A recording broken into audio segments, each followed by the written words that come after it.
Yo, what's going on YouTube? Impu here, and in this video, I'm going to break down how controller players like myself control recoil in the finals to consistently beat people from range. So whether you're new to the game or looking to take your aim to the next level, this video has got something for you. Also, if you got any value out of this video at all, I would really appreciate it if you were to drop a sub or a like or a comment, or even just watch it the whole way through as I'm pushing for 1,000 subs on YouTube. So without further ado, let's get into it.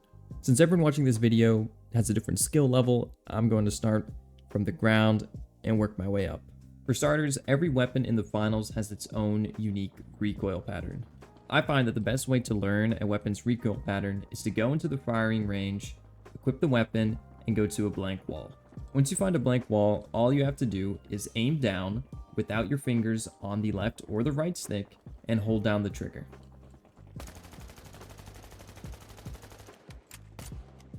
As you can see on the screen, the bullets travel in a unique pattern to that gun. I'm going to do it again, and both sides should be identical.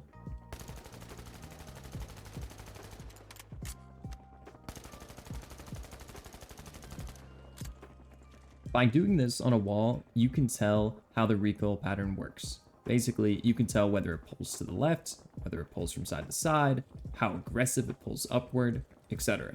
I'm also going to show you the recoil pattern for the XP54. That way you can see that recoil patterns are different from weapon to weapon. While the ARN went consistently upwards and had some mild left to right, the XP54 goes consistently to the up, and then it pulls hard to the right. Now you may be wondering, well, what do I do with this? I see some markings on the wall, and my recoil control still sucks. Well, basically, what you can learn from this is about halfway through the magazine, the ARN's recoil pulls a little bit to the left. In order to counteract the weapon pulling to the left, you need to pull your stick to the right. So if the weapon's dragging to the left like this, to counteract that, you pull it to the right ever so slightly. And with practice, and consistent practice, you'll be able to get it down and shoot like a laser. Now I'm going to shoot these practice dummies while controlling my recoil. If you look at the top left of the screen, you'll see that my controller overlay actually tracks all my inputs. That should give you a better understanding as to what I'm doing to control the recoil. Quickly, here's my sensitivity. Recoil control can look different depending on your sensitivity. If you have a higher zoom sense multiplier relative to your base sense, if you compare it to mine, you'll probably have to pull down your stick less than I do.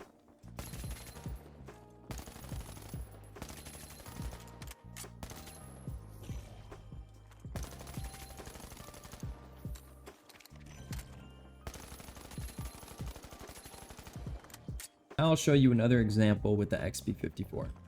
So like I showed you before, here's the recoil pattern. It's fairly consistent on the way up and then slows down. Its climb is less aggressive and it pulls to the right. So if it's pulling away from you to the right, to correct that, you need to pull it to the left, but not right away. If I were to pull it to the left at the beginning of my recoil control, well, I'd be counteracting something that hasn't kicked in yet. You only have to start doing it near the end of the magazine. Luckily for XP users, the gun doesn't really go side to side on its way up. It only pulls to the right at the end. So all you have to do is remember that on maybe the last 10 bullets, you have to bring your stick diagonally down to the left ever so slightly to counteract the pull to the right. If you learn this recoil pattern and practice it, your recoil control can look like this.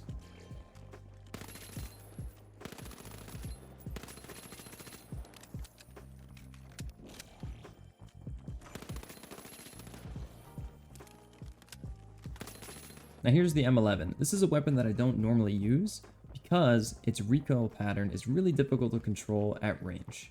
And that's because, as you can see, it wiggles from side to side. However, this is still something you can learn and you can master. So if you look at the recoil pattern once again, you'll see that it pulls to the right here. So when it pulls to the right, you pull down to the left, then it goes up a few, you'll pull directly downwards, it pulls to the left, so you counteract that to go to the right, etc. You get the idea.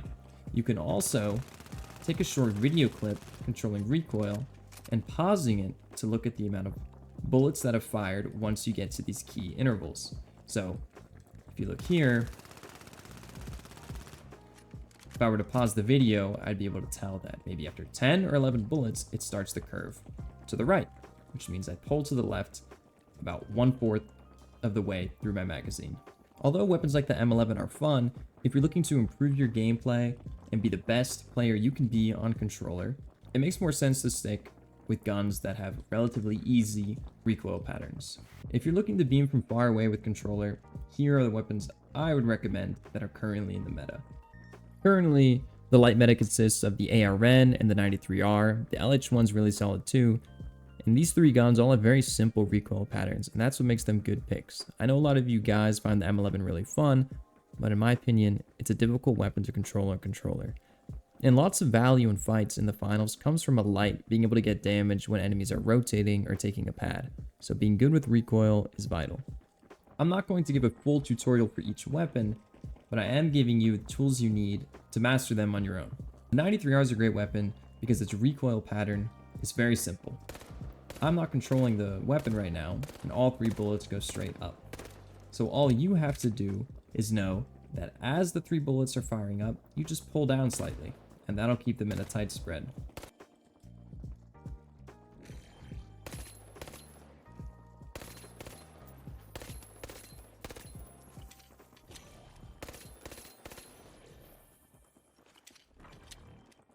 Something that not many controller players know of is a technique called recoil smoothing. Some people mistake it for strafing because they can both look the same, but recoil smoothing means that when you're holding down the trigger, you move your character slightly from the left to the right. You can even do it quickly. That actually makes it a lot easier to stay on target and control recoil.